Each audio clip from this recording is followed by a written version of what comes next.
Bonjour à tous, bonjour à toutes. Voici venu donc l'heure de votre flash d'information. Bienvenue sur Malicouna Foni TV.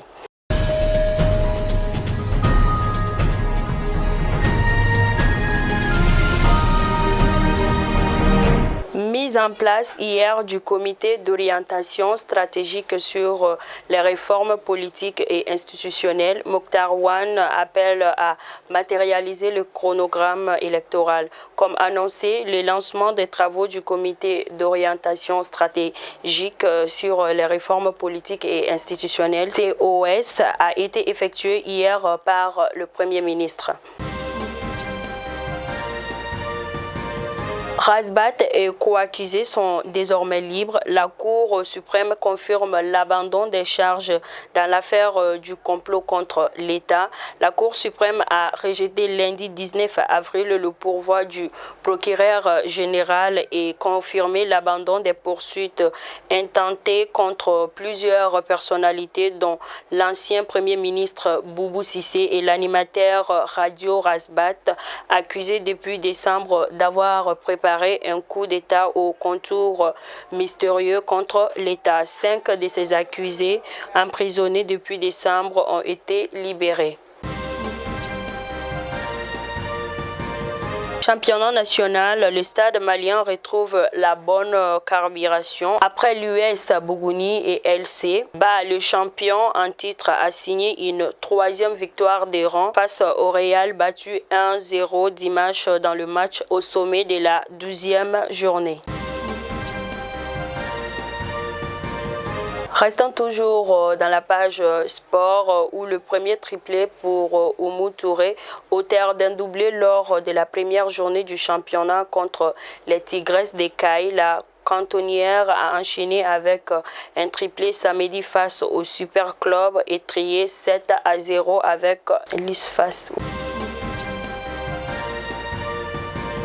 Maintenant, hors de nos frontières, où Idriss Déby réélu dès le premier tour selon les résultats provisoires annoncés lundi soir par la Commission électorale nationale indépendante, le président tchadien Idriss Déby Itno a été réélu dès le premier tour de la présidentielle. Des résultats provisoires sans surprise, le chef de l'État faisait face à des candidats de l'opposition qui avaient appelé au boycott du scrutin. La Cour suprême proclamera les résultats définitifs le 15 mai. Ainsi, les membres de la CENI ont donné les résultats provisoires province par province, presque 2 heures de déclaration qui ont été une accumulation de triomphes pour le président sortant à 68 ans, dont 31 ans cumulés à la tête du pays. Idriss Déby Itno l'emporte partout et rempile pour un 6e mandat avec 79,32% de suffrage. C'est plus qu'en 2016 où il avait obtenu 61,66%. Génocide des Tutsis au Rwanda, un rapport condamné par Kigali pointe une lourde responsabilité de la France. La France a rendu possible le génocide contre les Tutsis, un génocide qui était pourtant prévisible. Voici la principale conclusion du rapport sur le rôle de la France condamné en 2017 par le gouvernement rwandais à un cabinet d'avocats américains et rendu public lundi 19 avril à Kigali. Un rapport qui, comme celui de la commission dit clair, conclut à de lourdes responsabilités de l'État français, mais pas à une complicité de génocide. À présent, parlons Covid. La Mauritanie débute la campagne de vaccination dans les régions de l'intérieur. Les autorités sanitaires ont choisi Rosso, dans le sud, une ville frontalière avec le Sénégal, pour donner officiellement le coup d'envoi de la vaccination en province lundi 19 avril. Comme ce fut le cas le 26 mars dernier à Nouakchott, les opérations de vaccination ciblent d'abord le personnel médical, les personnes âgées et les patients atteints de pathologies chroniques. Tout comme la Mauritanie, la RDC lance sa campagne de vaccination contre le Covid avec l'AstraZeneca.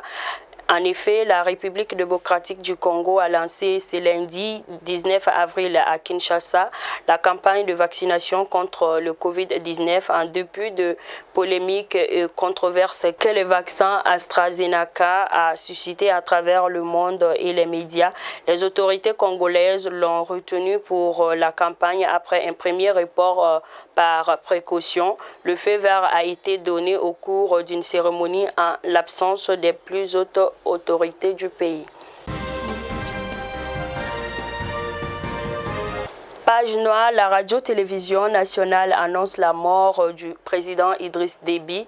Le président tchadien qui venait tout juste d'être réélu selon les résultats provisoires de la commission électorale aurait été blessé dans les combats ce week-end selon RFI. Nous souhaitons toutes nos condoléances au cœur attristé. Ainsi, nous prions que son âme repose en paix. Va en paix, soldat. Merci. Ainsi, c'est tout pour votre flash d'information. Je vous donne rendez-vous pour un autre numéro. Merci de bien rester fidèle à Malikou Nafouny. Merci.